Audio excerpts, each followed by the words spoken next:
أعوذ بالله من الشيطان الرجيم. بسم الله الرحمن الرحيم.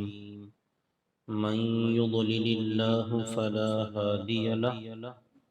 اللہ تعالی جسے گمراہ کر دیں اسے کوئی ہدایت نہیں کر سکتا. وَيَذَرُهُمْ فِي طُغْيَانِهِمْ يَعْمَهُونَ، اور اللہ تعالی ایسے لوگوں کو ان کی سرکشی میں چھوڑے رکھتا ہے تاکہ وہ حیران و سرگرداں رہیں. یسألونک عن الساعة ایان مرساها، لوگ آپ سے قیامت کے متعلق سوال کرتے ہیں کہ اس کے واقع ہونے کا وقت کب ہے. قل انما علمها عند ربی، آپ فرما دیجئے کہ اس کا وقت تو اس کے وقت کا علم میرے رب کے پاس ہے. لا یجلیها لوقتها الا هو، اس کے مقررہ وقت پر صرف وہی اس کو ظاہر کرے گا. ثقلت فی السماوات والارض، یہ قیامت والا واقعہ تو آسمانوں اور زمینوں میں بہت بھاری واقعہ ہے. لا تأتیکم الا بغتہ، وہ تمہارے پاس اچانک آ جائے گی. یسألونک کأنک حفی عنہا، لوگ آپ سے قیامت کے متعلق سوال کرتے ہیں اس طور پر کہ گویا آپ اس کی پوری تحقیق کر رکھے ہیں. قل انما علمها عند اللہ ولکن اکثر الناس لا يعلمون، آپ فرما دیجئے کہ قیامت کا علم تو اللہ تعالی کے پاس ہے لیکن اکثر لوگ نہیں جانتے. قل لا املک لنفسی نفعا ولا ضرا الا ما شاء اللہ، آپ فرما دیجئے کہ میں خود اپنے جان کے لیے بھی کسی نفع یا کسی نقصان کی ملکیت نہیں رکھتا مگر اتنا ہی جو اللہ چاہے. وَلَوْ كُنْتُ أَعْلَمُ الْغَيْبَ لَاسْتَكْثَرْتُ مِنَ الْخَيْرِ، اگر میں غیب کا علم رکھنے والا ہوتا تو بہت سا خیر اپنے لیے حاصل کر لیتا. وَمَا مَسَّنِيَ السُّوءُ، اور مجھے کوئی برائی نہ پہنچتی. إِنْ أَنَا إِلَّا نَذِيرٌ وَبَشِيرٌ لِقَوْمٍ يُؤْمِنُونَ، میں تو بس صاف صاف ڈرانے والا اور خوشخبری سنانے والا ہوں ان لوگوں کے لیے جو ایمان لاتے ہیں، یقین کرتے ہیں. محترم بزرگ و عزیز دوستو، جیسا کہ اس سے پہلے بھی میں نے عرض کیا تھا کہ قرآن مجید کی اور دین اسلام کی بنیادی باتیں تین ہیں: توحید، رسالت، آخرت. توحید اور رسالت کے متعلق بات گزر چکی، اب آخرت کے متعلق ان آیتوں میں اللہ تعالیٰ نے فرمایا. یہ آیتیں نازل ہونے کا ایک شان نزول ہے، جسے کہتے ہیں کہ کسی بھی واقعے کے ہونے پر اللہ تعالیٰ آیات نازل فرماتے تھے. کوئی سوال ہوتا تھا، کوئی واقعہ ہوتا تھا. ان آیتوں کے پیچھے بھی ایک واقعہ ہے. ایک مرتبہ قریش کے کچھ سردار قسم کے لوگ اللہ کے نبی صلی اللہ علیہ وسلم کے پاس آئے اور کہا کہ آپ جس قیامت کے بارے میں بتاتے ہیں، ڈرا رہے ہیں کہ قیامت آئے گی، سب لوگ اللہ رب العالمین کے سامنے کھڑے ہوں گے، اپنی زندگی کا حساب و کتاب لیا جائے گا، تو وہ قیامت کب آئے گی؟ ویسے تو ہر نبی سے ان کی قوم کے لوگوں نے سوال کیا، یہاں قریش کے لوگوں نے خاص کر آپ صلی اللہ علیہ وسلم سے سوال کیا کہ دیکھو آپ ہمیں بتا دیجئے. ان کا یہ یقین تھا کہ شاید اگر آپ نبی ہیں تو آپ کو اللہ تعالیٰ نے پکا علم دے دیا ہوگا قیامت کے بارے میں کہ وہ کب آئے گی، کیسے آئے گی. تو ان لوگوں نے ایک تو بطور استہزاء اور مذاق کے بھی اور کچھ جانکاری حاصل کرنے کے طور پر بھی یوں کہا کہ دیکھیے اگر آپ بتانا نہیں چاہتے تو دوسروں کو مت بتائیے، مگر ہم تو آپ کے اپنے ہیں، رشتہ دار ہیں، ایک قبیلے والے لوگ ہیں، تو آپ کو حق بنتا ہے کہ ہمیں خاص کر آپ بتا دیجیے، کسی اور کو بتائیں یا نہ بتائیں، ہمیں تو بتا دیجیے۔ مطلب گویا راز نکالنا چاہتے تھے کہ قیامت کے واقع ہونے کا متعینہ وقت کون سا ہے۔ تو اس پر اللہ تعالیٰ نے یہ آیتیں نازل فرمائیں۔ پہلے تو اللہ کے نبی صلی اللہ علیہ وسلم کو اللہ نے تسلی دی، جگہ جگہ اللہ تعالیٰ اپنے نبی کو تسلی دیا کرتے تھے، کیونکہ آپ پر جو امت کا غم سوار تھا، ایک ایک آدمی کو جہنم سے بچانے اور جنت میں لے جانے کا جو فکر سوار تھا، اس میں جب لوگوں کی گمراہی اور اسی طریقے سے لوگوں کی عداوت اور دشمنی کے بارے میں جب آپ غور کرتے تو آپ کا دل بیٹھ جاتا تھا۔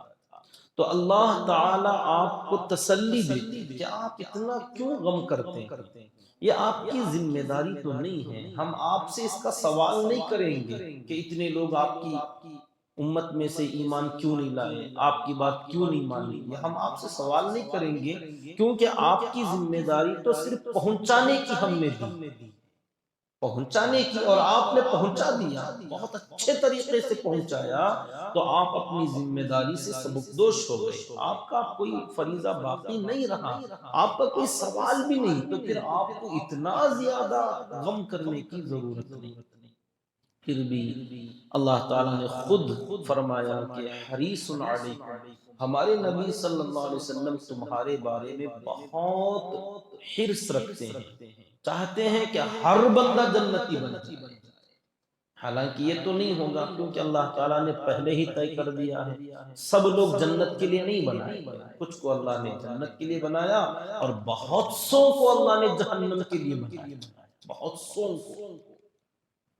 اب سب لوگ جنت میں آ جائیں یہ تو ہونے والا ہی نہیں ہے، تو یہ جو غم، یہ جو فکر ہوتا تھا کہ اتنے لوگ جہنم میں جائیں گے، یہ لوگ جلیں گے، اللہ کے عذاب میں گرفتار ہوں گے، تو جنہیں اس کا یقین ہوگا وہ گویا ایسے یقین کہ اپنی آنکھوں سے دیکھ رہے ہیں، جیسے کسی آدمی کا جنازہ جا رہا ہے، ہماری نگاہیں یہ دیکھتی ہیں کہ وہ ایک گڑھے میں جا رہی ہے، اس کی میت قبر میں اتار رہے ہیں، دفنا رہے ہیں، ہم تو یہ دیکھتے ہیں، اور جس کا ایمان نبی کے جیسا ہے وہ تو یہ دیکھتے ہیں کہ یہ گڑھا نہیں، یہ تو جہنم ہے، یہ تو سیدھے جہنم کی آگ میں جا رہا ہے، ہمیں نظر نہیں آتا، ہمیں بس یقین ہے اس کا، لیکن ویسا یقین نہیں جسے عین الیقین کہتے ہیں، کہ آنکھوں دیکھا یقین جسے آ جائے، تو اس پر جو غم ہوتا تھا کہ یہ بیچارہ جا رہا ہے، اس کا جنازہ جا رہا ہے، کیسا آدمی،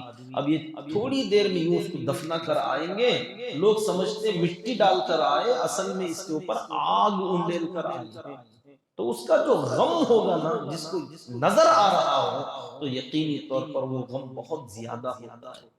تو اللہ تعالیٰ تسلی دیتے تھے کہ نبی جی یہ آپ غم نہ کریں، تو اس کے لیے مختلف طریقوں سے اللہ تعالیٰ تسلی دیتے۔ یہاں بھی دیکھیں، من یضلل اللہ فلا ہادی لہ، فرمایا نبی جی اللہ خود جسے گمراہ کر دے اسے کوئی بھی ہدایت نہیں دے سکتا۔ اب یہ اللہ کا کروڑوں کروڑوں احسان ہے کہ خود اللہ تعالیٰ نے ہمیں ہدایت والوں میں سے بنایا، اس نے ہدایت عطا فرما دی، ورنہ تو اللہ تعالیٰ نے ہمارے پیدا ہونے سے پہلے طے کر دیا ہے کہ ہم میں سے کون بندے جنتی ہیں، کون بندے جہنمی ہیں، وہ تقدیری فیصلے ہیں اللہ تعالیٰ کے۔ اس کی بہت لمبی تفصیل میں نے پہلے کر دیا تھا، یہاں پر لوگوں کو ایک سوال ہوتا ہے، جب پہلے ہی طے ہو چکا تو پھر نماز کیوں پڑھیں، روزہ کیوں رکھیں، عبادت کیوں کریں یا نہ کریں، کیا فرق پڑے گا؟ تو یہ بھی معلوم ہونا چاہیے کہ جو اللہ تعالیٰ نے جنت یا جہنم کا طے کر دیا ہے، اسی میں یہ بھی طے کر دیا ہے کہ کون سا بندہ جنت میں کس راستے سے جائے، کون سا بندہ جہنم میں جائے گا اور وہ کس راستے سے جائے گا، تو اس راستے پر چلنا پڑے گا۔ صرف ایسا نہیں کہ دنیا میں پیدا ہوا اور جنت میں جائے گا، دنیا میں پیدا ہوا جہنم میں جائے، یہ طے نہیں کیا۔ یہ بندہ اگر جنتی ہے تو جنت میں جانے کا راستہ کیا ہوگا وہ بھی طے ہے۔ تو بندہ اب نماز، روزہ، ذکر، تلاوت، اعمال حسنہ، اعمال خیر، امر بالمعروف، نہی عن المنکر، حج، عمرہ، یہ تمام عبادتیں کرتے کرتے کرتے کرتے جنت میں جائے گا۔ اور ایک بندہ جہنمی ہے، اس کے لیے اللہ تعالیٰ نے وہ طے کیا کہ جہنم میں جائے گا، مگر راستہ کیا ہوگا؟ وہ برے اعمال کی لسٹ ہے اس کے پیچھے، اب وہ اس کے پیچھے چلتا رہے گا، کرتا رہے گا، اس راستے سے جائے گا۔ کچھ بندے ہوتے ہیں جو اچھے راستے پر لگے ہوتے ہیں مگر ان کی تقدیر میں جہنم ہوتی ہے۔ یہ اللہ کے نبی صلی اللہ علیہ وسلم کی وہ حدیث ہے، بڑی تکلیف ہوتی ہے اس حدیث سے، مگر کیا کرے، حقیقت ہے۔ ایک بندہ جہنمی ہوتا ہے مگر وہ اچھے لائن میں لگا ہوتا ہے، اچھے راستے پر چل رہا ہوتا ہے۔ اللہ کے نبی صلی اللہ علیہ وسلم نے یہاں تک فرمایا کہ اتنا اچھا، اتنا خیر کے راستے پر وہ چل رہا ہوتا ہے کہ اس بندے کے اور جنت کے درمیان صرف ایک بالش کا فاصلہ رہ جاتا ہے، مگر اس کے مقدر میں ہے جہنم۔ تو پھر ہوتا کیا ہے؟ فرمایا مرنے سے ذرا پہلے، ایک بالش کے قریب آ گیا تھا، مطلب چند دن باقی ہیں یا چند لمحے باقی ہیں اس کی موت کو، اگر مرے تو جنت میں جائے گا، مگر مقدر میں جہنم ہے۔ تو وہ مرنے سے ذرا پہلے ایسا عمل کر لیتا ہے جو کہ سراسر کفر ہوگا، شرک ہوگا، جہنم کا مستحق بن جائے گا۔ تو اسی لیے خاتمہ بالخیر کی دعا بہت ضروری ہے، کیونکہ ہمیں معلوم نہیں کہ ہمارے مقدر میں کیا ہے، اگرچہ کہ ہماری لائن الحمدللہ صحیح چل رہی ہے، مگر کیا پتا کہ آخری مرحلہ ہمارا کون سا ہوگا۔ تو اس لیے یہ مانگتے رہنے کی اشد ضرورت کہ اللہ خاتمہ بالخیر کرے۔ اب تو گاڑی چل رہی ہے ٹھیک ہے، مگر خاتمے کا کیا ہوگا، اس کی فکر ہر بندے پر سوار رہے، کوئی اس بات پر مطمئن نہ ہو کہ میں جیسے چل رہا ہوں ویسے مر جاؤں گا، پتہ نہیں کب کیا ہماری کسی غلطی کی وجہ سے، کسی ایسی ادا کی وجہ سے کوئی ایسی ہم سے غلطی سرزد نہ ہو جائے کہ جس سے پوری زندگی کے اعمال پر پانی پڑ جائے۔ اسی طریقے سے ایک بندہ جہنم کے راستے پر چل رہا ہوتا ہے، یہاں تک کہ اس کے اور جہنم کے درمیان ایک بالش کا فاصلہ باقی رہ جاتا ہے، لیکن اس کے مقدر میں ہے جنت، تو مرنے سے پہلے ایسے کام کر جاتا ہے یا آخری عمل اس کا ایسا ہو جاتا ہے جیسے کلمہ پڑھ لیا، توبہ کر لیا، استغفار کر لیا، معافی طلبی کر لیا، اللہ تعالیٰ اس عمل کی وجہ سے اسے جنتیوں میں شامل فرما دے۔ یہ بہت کم ہے، یہ جو معاملہ ہے نا یہ بہت کم، بہت کم، ورنہ تو اکثر و بیشتر یہی دیکھا جاتا ہے کہ جیسی زندگی ہوگی ویسی موت، اور جیسی موت ہوگی ویسی آخرت۔ اس کے اوپر اللہ تعالیٰ فیصلے فرماتی ہے، اکثر و بیشتر یہی معاملہ ہے، مگر کبھی کبھار یہ ہم جیسے لوگوں کے لیے ڈرنے کے لیے، اور جو باہر جو بھٹکے ہوئے لوگ ہیں ان کے لیے خوشخبری کے لیے یہ بات ہے کہ بھئی یہ کوئی طے نہیں ہے کہ جو یہاں ہے وہ یہیں جائے گا، جو وہاں ہے وہ وہیں جائے گا، یہ بات فکس نہیں ہے، کبھی کبھار اس کے الٹا بھی ہو سکتا ہے، تو اس کے لیے ڈرنے کی ضرورت ہے۔ یہ حدیث اس لیے ہے، ورنہ ہر بندے کو کنفیوژن میں ڈالنا نہیں ہے بھئی اب اگر ایسا معاملہ ہے تو ہمارے مقدر میں کیا ہے کہ پھر کر کے کیا فائدہ، چلو زندگی جیسی ویسی گزارتے نہیں۔ یہ جب نیک راستے پر کوئی بندہ ہو وہ بہت زیادہ مطمئن نہ ہو جائے کہ ہماری زندگی پر، ہمارے اعمال پر کہ ہم نے بہت بڑے بڑے کام کیے اب تو ہم پکا جنتی نہیں، مطمئن نہ ہو۔ حضرت امیر المؤمنین عمر فاروق رضی اللہ عنہ کا وہ جملہ یاد رکھتے رہیں تو وہ کہا کرتے تھے، فرماتے تھے کہ اگر محشر میں یہ اعلان ہو کہ پورے بندے جنت میں جائیں گے، ایک بندہ ہے پوری انسانیت میں جو جہنمی ہوگا، تو میں اس بات کا ڈر محسوس کرتا ہوں کہ شاید وہ ایک جہنمی میں ہی ہو سکتا بھی، اللہ تعالیٰ کسی بھی بات پر پکڑ کر سکتے ہیں، اور اگر اس کا الٹا ہو جائے کہ پورے لوگ جہنمی ہیں ایک بندہ جنتی ہے، تو مجھے اللہ کی رحمت سے یہ امید ہے کہ وہ ایک جنتی میں ہی۔ تو یہ اپنے آپ کو بیلنس کرنے کا ایک بہترین طریقہ، نہ کہ نا امید ہو جانا یا بہت زیادہ اللہ تعالیٰ پر مطمئن ہو جانا، اپنے اعمال پر بھروسہ کر لینا۔ یہ دونوں چیزوں کو بیلنس کرنے کے لیے یہ حدیث ہے کہ آخری وقت تک ہر بندہ ڈرتا بھی رہے، جو اندر ہے، جو اعمال میں لگا ہوا ہے، اچھے راستے پر چل رہا ہے، یہ اس بات سے ڈرتا رہے کہ پتہ نہیں میری مقدر میں آخر میں کیا رکھا۔ اور جو بندہ کسی وجہ سے غلط ہے، بھٹکا ہوا ہے، وہ امید نہ چھوڑ دے کہ بھئی اب تو پوری زندگی ایسی ہو گئی، اب اللہ کب معاف کرے گا، اللہ کہاں ہم لوگوں کو بخشے گا۔ نہیں، اللہ نے فرمایا لا تقنطوا من رحمت اللہ ان اللہ یغفر الذنوب جميعا، کہ اللہ کی رحمت سے کبھی مایوس نہ ہونا، اللہ تعالیٰ تو سارے گناہوں کو معاف کرے۔ تو وہ باہر والوں کے لیے ہے، یہ اندر والوں کے لیے۔ تو یہ سمجھنے کی بات۔ تو میرے حال اللہ تعالیٰ نے تسلی دیتے ہوئے فرمایا اللہ جسے گمراہ کر دے حقیقت میں اسے کوئی بھی ہدایت نہیں کر سکتا، چاہے جبریل امین بھی آ جائے، وہ بھی اس کی پرورش کرنے لگ جائے، تب بھی اسے ہدایت نہیں کر سکتے۔ وَيَذَرُهُمْ فِي طُغْيَانِهِمْ يَعْمَهُونَ، اور اللہ تعالیٰ ان کی سرکشی میں ایسے گمراہ لوگوں کو چھوڑے رکھتے ہیں، ڈھیل دیتے ہیں، مہلت دیتے ہیں، تاکہ وہ اپنی اس سرکشی میں، نافرمانی میں، یعمہون، حیران و سرگرداں پھرتے رہیں، اپنی باقی زندگی گزارتے رہیں، تاکہ ان کو جب عذاب آئے تو اچانک اور دردناک عذاب آئے۔ یہ اللہ تعالیٰ کی طرف سے ڈھیل ہے۔ اب یہ تسلی کی بات ہوئی کہ نبی جی آپ کا کوئی مسئلہ نہیں، آپ غم نہ کریں۔ یسألونک عن الساعہ، آپ سے لوگ قیامت کے متعلق سوال کرتے ہیں۔ ساعہ، یہ قرآن کی زبان میں ساعہ کہتے ہیں قیامت کو، عربی زبان میں، جو عربی لینگویج ہے، اس زبان میں ساعہ کہتے ہیں 24 گھنٹوں میں سے ایک گھنٹے کو، جو دن اور رات کے 24 گھنٹے اس میں سے ایک گھنٹے کو ساعہ، ایک ساعت کہتے ہیں۔ لیکن قرآن و حدیث کی زبان میں ساعہ کے معنی گھنٹہ نہیں ہے، وہ ایک، بلکہ وہ قیامت جس وقت میں واقع ہوگی، جس لمحے میں واقع ہوگی، اس لمحے کو، اس وقت کو قرآن اور حدیث کی زبان میں ساعہ کہتے ہیں، قیامت۔ تو لوگ آپ سے قیامت کے متعلق پوچھتے ہیں ایان مرساہا، کہ اس قیامت کے بھیجے جانے کا، واقع ہونے کا وقت کب ہے۔ اب یہ قیامت ایک ایسی چیز ہے جس کے بارے میں اللہ تعالیٰ نے بہت سا علم انبیاء کرام کو اللہ نے دیا، مگر ایک چیز جو کہ سب سے اہم تھی وہ اللہ نے نہیں دیا۔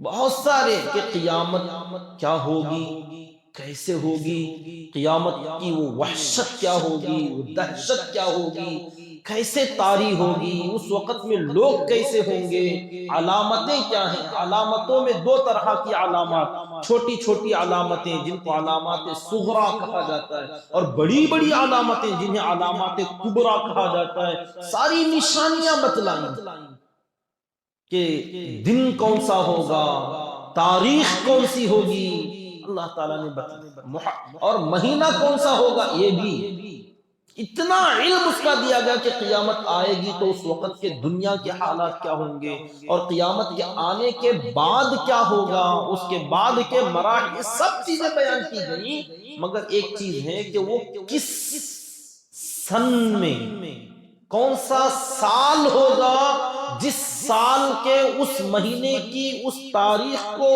اس دن کو یہ واقع ہونے والا ہے۔ فرمایا سال ہم نہیں بتائیں گے،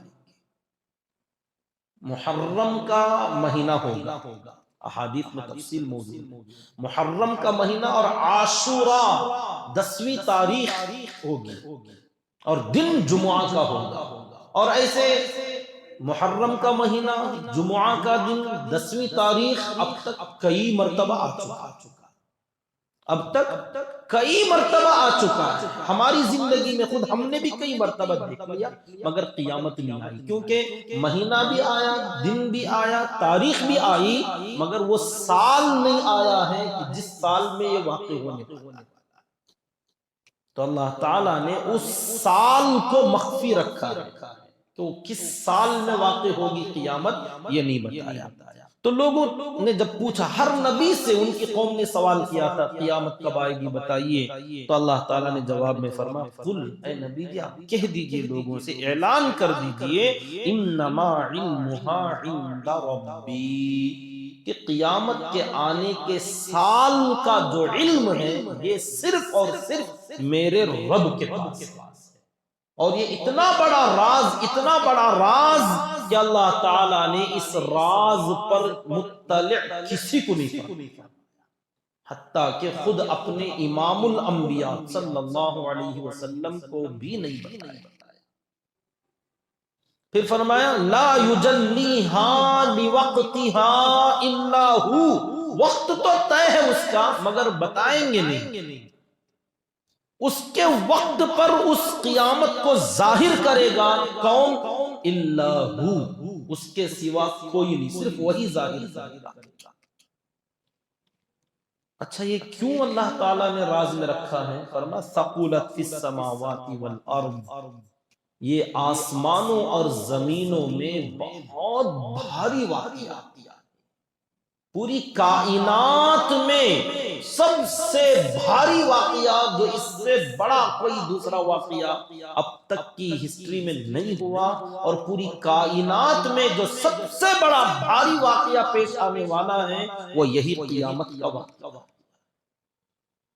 جس میں اتنی ساری کائنات درہم برہم کر دی جائے گی، اتھل پتھل، اونچ نیچ، پہاڑ اڑے جا رہے ہیں، درندے اپنی جگہ چھوڑ کر شہروں میں آ رہے ہیں، اور انسان ایک قسم کا سکارا، بے ہوشی، نشہ طاری ہوگا، وما ہم بسکارا، حالانکہ وہ نشہ نہیں ہوگا، وہ ایک عجیب کیفیت ہوگی جو صرف اسی قیامت کے دن تمام انسانوں پر طاری ہوگی۔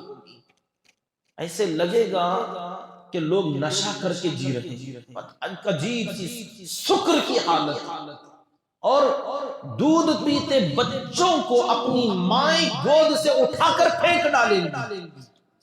اب تک ایسا نہیں ہوا ہوگا، لیکن اس دن مائیں اپنے گود کے بچوں کو دیواروں پر مار دیں گی، اور حاملہ عورتیں اپنا حمل گرا ڈالیں گی، سورج بے نور ہو جائے گا، اور ستارے ٹوٹ ٹوٹ کر گرنے لگ جائیں گے، پہاڑ روئی کے گالوں کی طرح اڑنے لگیں گے، سمندروں میں آگ لگ جائے گی۔ کیا کیفیت اور کیا منظر ہوگا!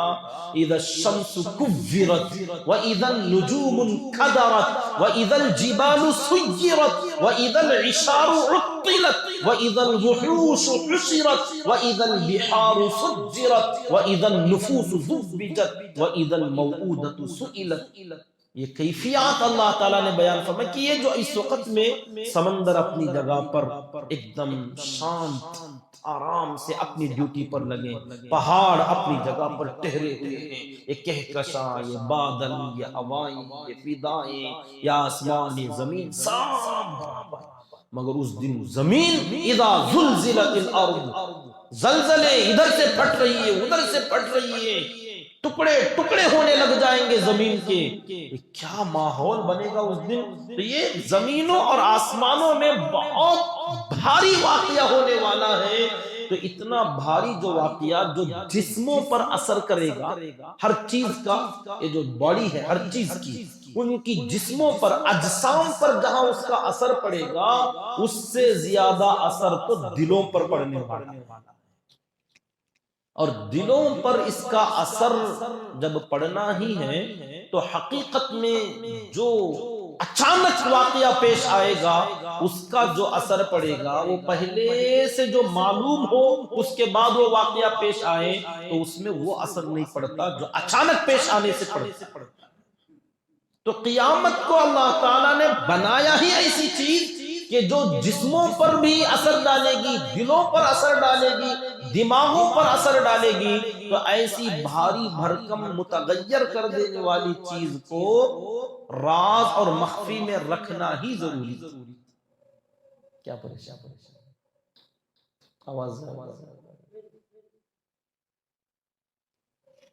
یہاں قیامت جو عام فنا والی جو چیز ہے، اس وقت تک میں اور آپ تو نہیں رہیں گے، ہم تو نہیں رہیں گے، پکی بات، کیونکہ اس کے جو آثار ہیں، اس کی جو کچھ علامتیں بتائی گئی ہیں، وہ ایک لمبا پروسیجر ہے، وہ پورا ہونے تک کئی سال ابھی لگ جائیں گے، مگر کتنے سال ہم نہیں بتا سکتے۔ کچھ لوگوں نے دعوے کیے 2012 میں دنیا فنا ہو جائے گی، کچھ نوجوان اس وقت میں ہمارے پاس آئے تھے، فلم آ گیا حضرت، کسی نے بنا دیا ہے ایسا ہوگا، ابھی 2011 میں ابھی وہ تیاریاں ہو رہی تھی، 12 میں فنا ہوگا، لوگوں نے فلم بنائی تو دیکھ کر آئے اور آ کے پوچھنے لگے، تو ہم نے اعلان اعلان ڈنکے کی چوٹ اس وقت میں بھی کہا کہ نہیں آئے، تو بڑے بڑے سائنٹسٹ کہہ رہے ہیں، سائنٹسٹ ہماری جوتی پر، ہم نہیں مانتے، ہمارے نبی اور ہمارے قرآن نے جو کہا ہمارا یقین اس پر، ہم ڈنکے کی چوٹ کہیں گے کہ نہیں آئے گی، نہیں آئے گی۔ کیوں؟ کیونکہ اس کے لیے جو علامتیں بتائی گئی ہیں، بڑی بڑی 10 علامتیں ہیں، جب تک وہ علامتیں پوری نہ ہو جائیں، اس سے پہلے چھوٹی چھوٹی ہیں، ہم نے دیکھا تقریباً چھوٹی علامتیں پوری ہو چکی تقریباً، مگر بڑی علامتوں کا ابھی بھی انتظار ہے، جس میں سے ایک بھی پوری نہیں ہوئی۔ تو جب تک وہ بڑی علامتیں پوری نہ ہوں گی، اس وقت سے پہلے کسی کا یہ کہنا کہ قیامت اس سال آئے گی یا فلاں سال آئے گی، ہم ہرگز نہیں مانیں گے ڈنکے کی چوٹ، کیونکہ ہمارا یہ ایمان یا ہمارا یقین ہے، کیونکہ قرآن نے آج تک کبھی جھوٹ نہیں بولا، اس میں کوئی جھوٹ ہے ہی نہیں، اللہ کے نبی صلی اللہ علیہ وسلم نے جھوٹ نہیں بتایا، تو جو چیزیں بتائی ہیں وہ ہو کر رہیں گی، اور جب وہ نہیں ہوئی ہیں تو یہ بھی نہیں ہوگی۔ تو 2012 بھی گیا، 22 بھی آیا، اور اتنا تو یقین رکھیے کہ ہماری زندگیوں میں قیامت نہیں آئے گی، مگر قیامتیں دو ہیں، اسے یاد رکھیے، قیامتیں دو ہیں، قیامت صغرا، قیامت کبرا، ایک چھوٹی قیامت اور ایک بڑی قیامت۔ یہ جو قیامت کا تذکرہ ہو رہا ہے وہ عالمی قیامت، پوری دنیا پوری کائنات کے فنا ہونے والی قیامت، یہ تو ہماری زندگی میں نہیں آئے گا، مگر ایک جو چھوٹی قیامت ہے نا، قیامت صغرا، یہ ہم سب کی زندگی میں آئے گا۔ اور وہ چھوٹی قیامت، قیامت کا معنی کیا؟ فنا ہونا، ختم ہونا، اور ہم سب کی قیامت ہے ہماری موت۔ من مات فقد قامت قیامتہ، جو مرا اس کی قیامت تو اسی وقت قائم ہوگی۔ اب وہ پوری کائنات ایک ساتھ ختم ہوگی، وہ جب جو لوگ ہوں گے وہ دیکھیں گے کہ خود بھی مر رہے ہیں اور پوری کائنات بھی ان کے سامنے ٹوٹ پھوٹ رہی ہے، ختم ہو رہی ہے، مگر وہ جب ہوگا ہر بندہ، ہم میں سے ہر آدمی جس قیامت سے گزرنے والا ہے وہ ہے اپنی موت۔ اور یہ چھوٹی قیامت اور وہ بڑی قیامت دونوں ایک ہی ہیں، دونوں ایک ہی ہیں، کہ اللہ تعالیٰ نے قیامت کی علامتیں تو بتائیں، نشانیاں تو بتائیں، مگر کب واقع ہوگی، جیسے پوری دنیا کی قیامت کب واقع ہوگی وہ نہیں بتایا، ایسے ہی ہر بندے کی قیامت کب واقع ہوگی یہ بھی اللہ نے نہیں بتایا۔ باقی ہماری بہت ساری چیزوں کا علم ہمارے پاس ہے، جیسے بتایا کہ مقدرات ہیں، تقدیر ہے، جنت ہے، جہنم ہے، اعمال ہیں، اس راستے پر چلو ایسے ہوگا، ویسے اس راستے پر جاؤ گے تو ویسے ہوگا، تو جنت میں جانے کا راستہ، جہنم میں جانے کا راستہ، ساری چیزیں بتائی گئی ہیں، علامتیں بتائی گئی ہیں کہ موت آئے گی، کیسے آئے گی، تمہارے آزو بازو اپنی علاقوں میں دیکھتے رہو کہ کیسے کیسے لوگ دنیا سے جا رہے ہیں، انہی میں سے کوئی ایک تم بھی ہوں گے، یا تو جوانی پار کر گئے تو ادھیڑ عمر میں آ سکتی، ادھیڑ عمر پار کر گئے تو بڑھاپے میں آ سکتی ہیں، بڑھاپا تو آخری سٹیج ہے کہ یا تو تم شیخ فانی بن جاؤ گے، آخری سٹیج میں چلے جاؤ گے جہاں تمہیں ہلنے ڈلنے کی طاقت بھی نہیں ہوگی، بہرحال آخر کار تمہاری موت کبھی نہ کبھی واقع ہونے والی ہے، اور وہی تمہاری قیامت ہے۔ اور وہ جو قیامت واقع ہوگی اس کا علم اللہ تعالیٰ نے کسی کو بھی نہیں دیا، فرمایا لا یجلیھا لوقتھا الا ہو، اس کا صحیح وقت وہی ظاہر کرے گا، اس کے علاوہ کوئی ظاہر نہیں کر سکتا کہ کس کی قیامت کب واقع ہوگی۔ ڈاکٹرز لوگ بھی کہتے ہیں گارنٹی نہیں ہے، مطلب ہم درمیان میں بچ بھی سکتا ہے، مر بھی سکتا ہے۔ اگر مرے گا تو کتنے دن، پرفیکٹ تو نہیں بتا سکتے، ہو سکتا ہے 1 مہینہ، 1 ہفتہ یا 1-2 دن۔ تو اس میں سے بتائیے نا کون سا گھنٹہ ہوگا، کون سا لمحہ ہوگا، کس سیکنڈ میں موت آئے گی، اس کا علم کسی کے پاس نہیں۔ ہاں جس کو اس کا علم ہے وہ تمہیں بتائے گا اس وقت میں جب تمہارا وقت پورا ہو چکا، اس سے 1 لمحہ پہلے بھی نہیں بتائے۔ البتہ نشانیاں بہت ملتی ہیں۔ حضرت اسرائیل علیہ السلام سے حضرت موسیٰ علیہ السلام نے ایک مرتبہ غالباً سوال کیا کہ اسرائیل تم اچانک آ جاتے ہو، بندہ تیاری نہیں کر پاتا، توبہ نہیں کر پاتا، اچھا ہوتا کہ تم انسانوں کے ساتھ تھوڑا نرمی کا معاملہ کرتے اور لوگوں کو بتا دیتے کہ تم کب آئے گے، کیسے آؤ گے، تاکہ بندہ تیاری کر لیتا۔ تو حضرت اسرائیل علیہ السلام نے کہا میں کتنی بار بتاتا ہوں مگر آدمی سمجھتا ہی نہیں۔ بتاتے ہو؟ ہاں کئی بار بتاتا ہوں، وقتاً فوقتاً یہ جو بیماری آتی ہے یہ اشارہ ہی تو ہے کہ بھئی اب تم ہسپتال گئے ہو، ایڈمٹ ہوئے ہو، 1 ہفتہ رہ کر باہر نکل کر آ رہے ہو، دوبارہ کبھی ایسا موقع آئے گا کہ یہاں آؤ گے تو پھر جاؤ گے نہیں۔ یہ اشارہ نہیں تو اور کیا تھا؟ ٹھوکر لگتی ہے، گرتا ہے، ایکسیڈنٹ ہوتا ہے، کچھ زخم آ جاتے ہیں، کچھ لوگ اس کے سامنے مر بھی جاتے ہیں، یہ بندہ بچ جاتا ہے تو یہ میرا اشارہ ہوتا ہے کہ دیکھ اب کی بار تو بچ گیا مگر اور ایک بار تو بچ نہیں پائے گا۔ مگر بندہ ہے کہ سمجھتا ہی نہیں۔ کئی مرتبہ ایسے ہوتا ہے، دل میں درد شروع ہوتا ہے تو نیا جب کسی کو ہارٹ میں تکلیف ہونے لگے تو آدمی سوچنے لگتا ہے یار ہارٹ کچھ تکلیف ہو رہی ہے، مجھے کچھ تیاری کرنا چاہیے، اب توبہ، استغفار، رونا دھونا، کچھ دوائی وغیرہ کرنے لگتا ہے۔ اب یہ جو پہلی مرتبہ ہوا اکثر لوگوں کا یہاں کیونکہ سن رکھے ہیں نا ایسا ہوگا، تکلیف ہوگی، ادھر دکھے گا ادھر دکھے گا، تو آدمی جب جاتا ہے ڈاکٹر کے پاس وہ کچھ ٹیسٹنگ وسٹنگ کرنے کے بعد بتاتا ہے کہ انہیں ڈرنے کی ضرورت نہیں، ہارٹ نارمل ہے۔ اب یہ گیسٹرک تھی یا کوئی اور پرابلم تھا جس کی وجہ سے آپ کو کچھ چبن ہوئی، درد ہوا، ڈرنے کی ضرورت ہے، گیس ہے۔ اب دوبارہ ایک وقت آتا ہے کہ اصل میں اٹیک ہو رہا، وہ سمجھتا ہے گیس ہے، دھوکہ کھا رہا۔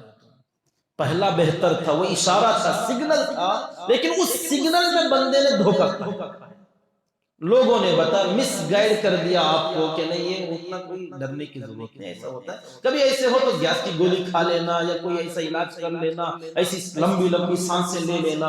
اب بندہ ان چیزوں میں لگتا ہے کہ شاید میں بچ جاؤں گا، شاید میں بچ جاؤں گا، حالانکہ یہ بچنے والا درد نہیں تھا، یہ مرنے والا تھا۔ پہلے جو آیا تھا وہ سگنل تھا، وہ اشارہ تھا، بندے نے اس اشارے کو بھی ہلکے میں لیا۔ اب حقیقت میں موت آتی ہے تو اس وقت میں غفلت میں پڑا رہتا ہے، وہ سوچتا بھی موت نہیں آئے گی، زندگی باقی ہے۔ تو اللہ تعالیٰ نے فرمایا یہ جو قیامت ہے اس کا علم کسی کو نہیں ہے، وہ جو بڑی قیامت ہے اس کا بھی اور یہ جو چھوٹی قیامت ہے یہ بھی۔ اور اللہ تعالیٰ نے فرمایا اس کو ظاہر کرنا مناسب نہیں تھا اس لیے ہم نے نہیں بتایا۔ ظاہر کر دے تو کیا ہوتا تھا؟ ظاہر کر دیتے، اللہ تعالیٰ بتا دیتے، جیسے ہم پیدا ہوئے اللہ تعالیٰ کوئی ایسا ایک سسٹم بناتے جس سے پتا چل جاتا کہ کون سا بندہ کب مرنے والا ہے، ایک میسیج مل جاتا یا پکا اطلاع مل جاتی کہ موت اتنے سالوں کے بعد فلاں مہینے میں فلاں تاریخ کو تمہاری موت ہوگی۔ تو اب لوگ 2 قسم کے ہوتے، اگر اللہ بتا دیتے تو انسان 2 قسم کے ہوتے، کچھ بندے وہ جن کو یقین آتا اس بات پر اور کچھ بندے وہ جن کو یقین نہ آتا ہے، ارے بھاؤ جی یہ سب کون مانتا۔ جیسے ایمان میں کچھ ماننے والے اللہ کو، کچھ نہیں ماننے والے۔ قرآن اللہ نے دیا ہے، کچھ مانتے کچھ نہیں مانتے۔ تو ایسے ہی اگر موت کا بھی کوئی پروانہ مل جاتا، میسج مل جاتا، تو لوگ دو قسم کے ہوتے، کچھ ماننے والے اور کچھ نہ ماننے والے۔ اب دونوں کے لیے پریشانی ہوتی۔ موت اگر فکس بتا دی جاتی ہر ایک کی، کیا پریشانی؟ آپ سوچیں گے ماننے والے تو ان کو کیا پریشانی؟ بھئی ماننے والوں کی یہ پریشانی ہوتی کہ ان کی زندگی ادھوری بن جاتی، جینا دو بھر ہو جاتا، کہ پتہ چل جاتا کہ 40 سال کے بعد فلاں مہینے میں فلاں تاریخ کو تمہاری موت، وہ ہمیشہ یہی دیکھتے بڑھ جاتا ابھی کتنے دن باقی، کتنے سال ہوئے، اب کون سا سال چل رہا۔ اب وہ آپ کی جو برتھ ڈے ہے نا وہ منانا بھول جاتا۔ ارے یہ برتھ ڈے نہیں، یہ ڈیتھ ڈے ہے میرے، فلاں تاریخ کو موت ہے، 4 سال ہو گئے، 5 سال ہو گئے، 15 سال ہو گئے، اب گنتے بڑھ جاتا۔ اب وہ موت کو یاد کر کر کے کوئی بھی بڑا قدم اٹھا نہیں پاتا، کوئی دنیا سے کوئی لطف نہ لے پاتا، کوئی مزہ نہ حاصل کر سکتا، اور یہاں بندے کی زندگی ایک عجیب سی جہنم بن جاتی موت کو یاد کر کر کے۔ اگر کسی کو بتا دیا جائے کہ 10 سال کے بعد آپ مر جائیں گے تو اس بندے کا جینا کیا ہو جائے گا، آپ اندازہ لگا کے دیکھیے۔ آج ہماری زندگیاں ہنستی کھیلتی، نکاح کرتے ہوئے بچوں کے ساتھ، کاروبار، تجارت، کھانا پینا، یہ سارے جو مزے ہم لوٹ رہے نا، ان سارے مزوں پر پانی پھر جاتا، کرکرے ہو جاتے ہیں۔ کیا کھائیں گے، کیا شادی کریں گے، 5 سال کے بعد تو موت ہے میری، شادی کر کے کیا کروں، جو نہیں کرتا۔ زندگی کا لطف چلا جاتا۔ آپ کی اولاد ہو رہی ہے، آپ دیکھتے ہیں ارے بچہ اب پیدا ہوا، اب 2 سال کے بعد تو میں مرنے والا ہوں، اب تو آ کے کیا کرے گا۔ مزہ نہیں آتا زندگی کا۔ تو اللہ تعالیٰ نے راز میں رکھ کر یہ احسان فرمایا کہ دنیا کا مزہ حاصل کرو، لطف لو، وہ نہیں بتایا اللہ تعالیٰ نے، احسان فرمایا کہ تم موت ادھر آ رہی ہے اور ادھر بندہ مزے سے کھا رہا ہے، موت ادھر تیار بیٹھی، عنقریب آنے والی ہے، آخری وقت میں بھی بندہ دنیا کا مزہ لے رہا۔ اور جو لوگ یقین نہ کرنے والے ہوتے ان کو بتا دیا جاتا تو ان کو تو وہ سوچتے نافرمان لوگ، اچھا 50 سال اب بھی ہیں ہی نا، 50 سال چھوڑو مزے کریں گے، اب 50 سال 60 سال تک مسجد آنے کی کیا ضرورت ہے، چلو آخری سال میں عبادت خوب کریں۔ اب یہ مذاق اڑانے والے، استہزاء والے، انکار کرنے والے، ان کو اس ڈھیل کا لمبا فائدہ مل جاتا۔ یہ یقین کرنے والے بندوں کا یہ حال ہوتا اور انکار کرنے والے بندوں کا وہ حال ہوتا۔ تو اس لیے اللہ تعالیٰ نے دونوں کو ایک ہی لائن میں کھڑا کر دیا کہ کسی کو پتہ نہیں چلے گا، اب کرو جس کو جو کرنا ہے۔ اب جو بندہ ادھر لگے گا وہ بھی اس پر یقین کرتے ہوئے اپنی آخرت کی فکر میں لگے گا کہ پتہ نہیں بھی کب آئے گی موت۔ ادھر جو بندہ عیش میں لگا ہوا ہے وہ بھی اسی میں لگا کہ پتہ نہیں موت کب آئے گی، مگر جب تک آئے گی دیکھیں گے، دنیا ہے، انجوائے کر لیں گے کچھ دن۔ تو اللہ تعالیٰ نے اس کو راز میں رکھا، لا یجلیہا لوقتہا الا ہو، ثقلت، یہ بہت بھاری چیز ہے، جب آسمان اور زمینوں میں واقع ہوگی اس کے لیے بھاری، اور جس بندے پر جب موت واقع ہوگی اس کے لیے بھی بہت بھاری واقعہ، اپنی اپنی زندگی کا بہت بھاری واقعہ۔ مرنے پر لوگ جو روتے ہیں میت پر، رونا تو مرنے والے پر نہیں اپنے پر ہونا چاہیے، کیونکہ بھئی یہ تو بندہ پار لگ گیا، اب لگنا تو ہم کو ہے، یہ تو چلا گیا جیسے جانا تھا، پتہ نہیں بہت اچھے انداز میں گزر گیا، لیکن جب میری موت کا وقت آئے گا تو میں کیسے گزر سکوں گا اس راستے سے، اور اس وقت میں میری کیفیت کیا ہوگی، میں برداشت کر پاؤں گا کہ نہیں کر پاؤں گا، اور اگر نہیں کر پایا تو اس وقت میں کہیں کوئی غلط قدم نہ اٹھا لوں۔ جیسے گزشتہ جمعہ کے اندر میں نے ایک بات بتائی تھی، خیبر کے واقعے میں اللہ کے نبی صلی اللہ علیہ وسلم نے فرمایا تھا کہ یہ آدمی جہنمی، حالانکہ وہ صحابہ کے ساتھ بڑے جوش و خروش کے ساتھ میدان جنگ، مگر صحابہ کو تعجب ہو رہا تھا، کیوں؟ کیونکہ جب اس کو زخم لگے تو زخموں کو برداشت نہ کر پایا، یعنی موت کی سختی کو جھیلنا یہ بہت کٹھن کام ہے. اللہ رحم فرما دے، اللہ رحم فرما دے. اسی لیے مانگتے رہنا چاہیے اللہ تعالی سے کہ وقنا من فتنة المحیا والممات، کہ اللہ جیسے وقنا عذاب النار، جہنم کی آگ سے ہمیں بچا لے، وقنا عذاب الموت، وقنا عذاب السکرات. یہ موت کی اور سکرات کی جو سختیاں ہیں اس میں بہت سارے لوگ برداشت نہیں کر پاتے، اور اس میں کبھی کبھار غلط قدم لوگ اٹھا لیتے ہیں، خودکشی کی سوچ لیتے ہیں، یا غلط جملے اللہ کے بارے میں بول بیٹھتے ہیں جس سے ایمان بھی چلا جاتا ہے. جان تو جا ہی رہی ہے اور ساتھ ساتھ ایمان بھی چلا جاتا ہے. اللہ خیر کرے. اس لیے اس پر اللہ تعالیٰ کی مدد مانگنی چاہیے کہ اللہ جب سکرات کا موقع ہو، موت کا نزع کا آخری لمحہ ہو، اس وقت میں تیرا ساتھ رہے ہمیں، بس تو ساتھ دے دے اور تھوڑا آسان کر دے کہ کہیں زبان پھسل نہ جائے، دل تجھ سے کہیں بیزار نہ ہو جائے، پوری زندگی اللہ اللہ اللہ کرتے رہے، کہیں موت کی اس سختی میں آ کر تجھ سے نفرت نہ کرنے لگ جائے. اللہ رحم فرما دے. کیونکہ بہت بھاری چیز لوگ جو روتے ہیں نا، تو اس لیے ہمیں یہ چیز یاد آتی ہے کہ بھئی رونا تو مرنے والے پر نہیں ہونا چاہیے. مرنا تو سب کو ہے، باری باری آئے گی، سب کی گاڑی آنے والی ہے، سب جس کی جس گاڑی جب آئی وہ سوار ہو کے چل پڑا. اب جس کو گاڑی مل گئی اس کے اوپر رونا کیا؟ تمہاری گاڑی آ گئی، آپ جا رہے ہو، ٹھیک ہے آپ پہنچ جانا، تھوڑی دن کے بعد ہم آ جائیں گے. آپ جا رہے ہیں تو آپ کے پیچھے ہم بھی تو آنے والے ہیں. اگر یہاں ہم رکنے والے ہوتے، وہ اکیلا بندہ جانے والا ہوتا، تو ہاں رونا کچھ بنتا تھا. جانا تو ہم کو بھی ہے، سب اسی لائن میں کھڑے ہوئے ہیں. جیسے آنے میں لائن میں لگے تھے، ایک کے بعد ایک آئے، تو جانے میں بھی قطار میں کھڑے، لائن لگی ہوئی ہماری، بس گاڑی کا انتظار. کس کی گاڑی کب آئے گی اور سوار کر کے لے جائے گی.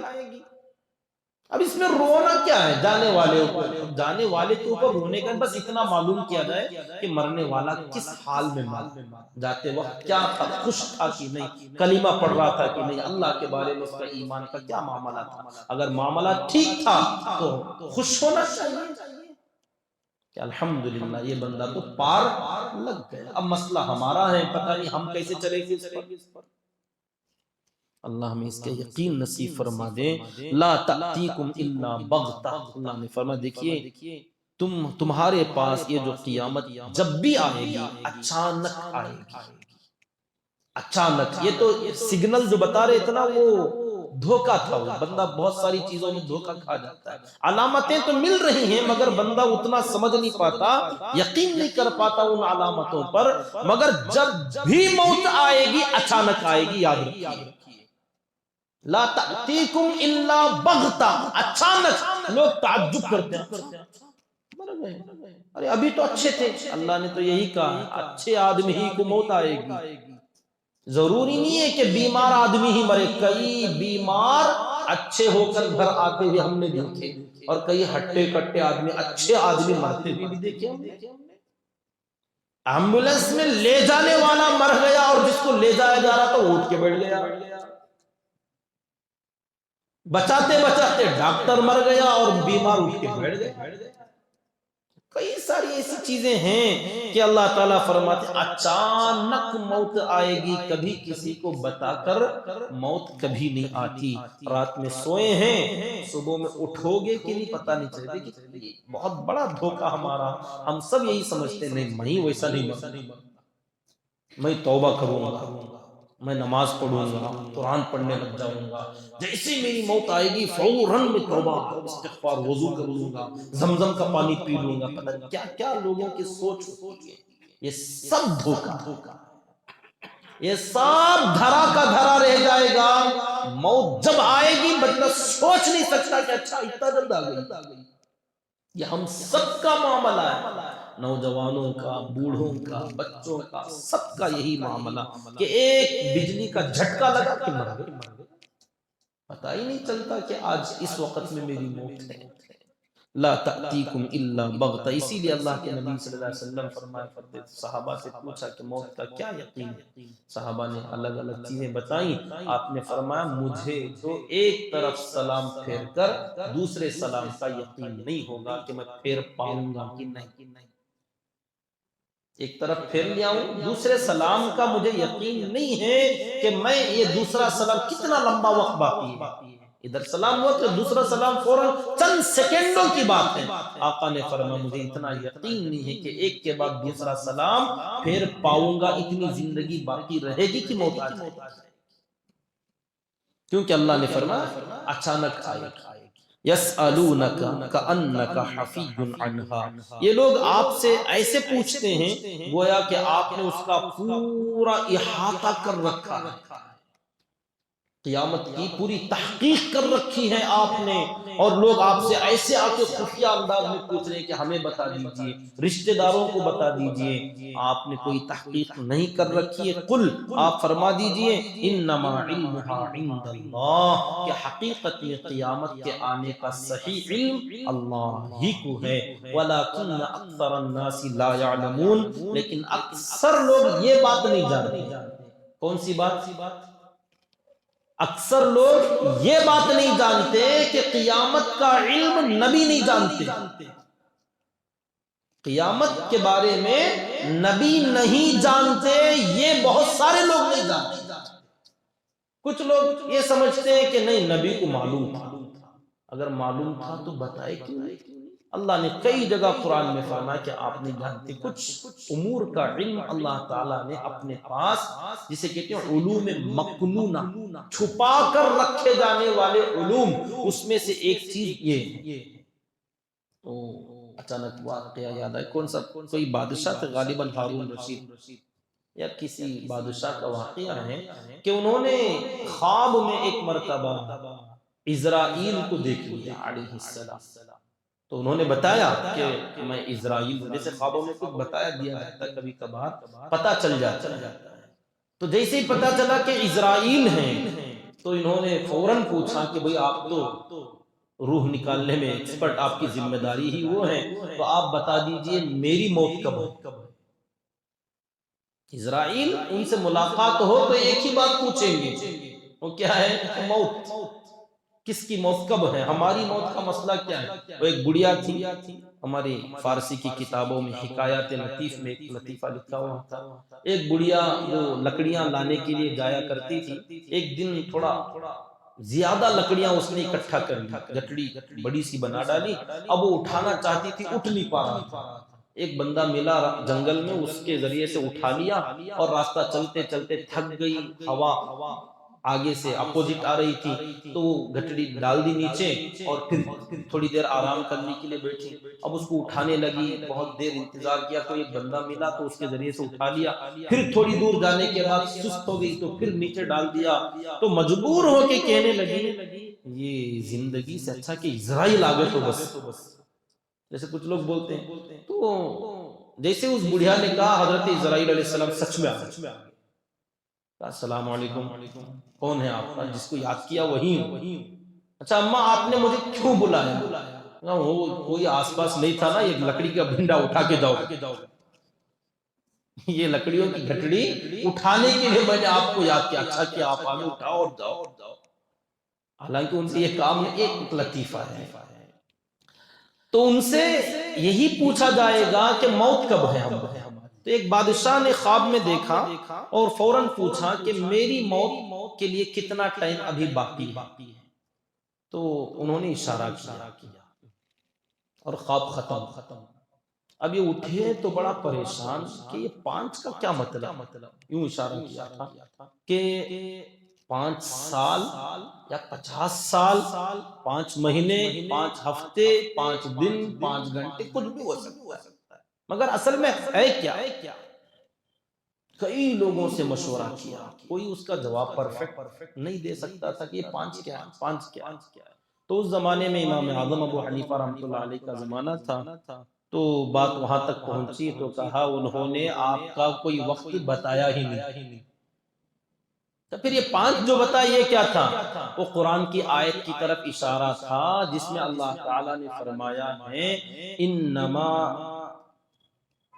علم، جو اللہ تعالیٰ نے فرمایا ہے جس کے بارے میں 5 چیزیں ہیں کہ آدمی کب کیا کھائے گا اور کب مرے گا اور بارش کب برسے گی، ماں کے پیٹ میں کیا ہے، ما تدری نفس ماذا تکسب غدا وما تدری نفس بأی ارض تموت، کہ موت کب آئے گی، کس زمین میں مرے گا، کل کیا کھائے گا، بارش کب ہوگی، ماں کے پیٹ میں کیا ہے اور موت کب آئے گی۔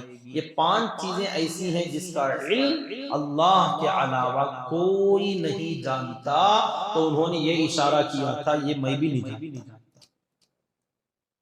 تمہاری موت کب آئے گی میں بھی نہیں جانتا، جب آنے کا ہوگا مجھے بتا دیا جائے گا کہ اب اس کی موت سے اس کو پکڑ لیا جائے، تو اچانک موت آئے گی۔ اچھا، اللہ کے نبی صلی اللہ علیہ وسلم نے قیامت کے بارے میں ایک چیز بتائی تھی کہ بعثت انا والساعہ کہاتین، میں اور قیامت اس طریقے سے بھیجے گئے۔ آپ نے اشارہ فرمایا، احادیث کے اندر موجود ہیں، 2 انگلیاں آپ نے کھڑی فرمائی، ایک شہادت کی انگلی اور ایک درمیانی انگلی، یوں اشارہ کر کے آپ نے فرمایا میں اور قیامت اس طریقے سے بھیجے گئے، درمیان میں تھوڑا سا گیپ۔ اب اس حدیث کو بہت سارے محدثین نے اس کی تشریح کی کہ اس کا کیا مطلب ہے۔ اس میں آپ نے اشارہ دیا ہے کہ میں اور قیامت اس طریقے سے بھیجے گئے ہیں، اب بہت ساری اس کی تفصیلیں ہیں، اب جس کا جو علم جہاں تک پہنچ ویسے بیان کی۔ کسی نے کہا جیسے حضرت آدم علیہ السلام سے نمبر وار جیسے گنایا جاتا ہے، یہ نبی یہ نبی یہ نبی آئے، بہت سارے انبیاء کرام آئے، 1.25 لاکھ کم و بیش جو بھی ہیں انبیاء کرام آتے گئے، کتنی تعداد اللہ بہتر جانتے ہیں۔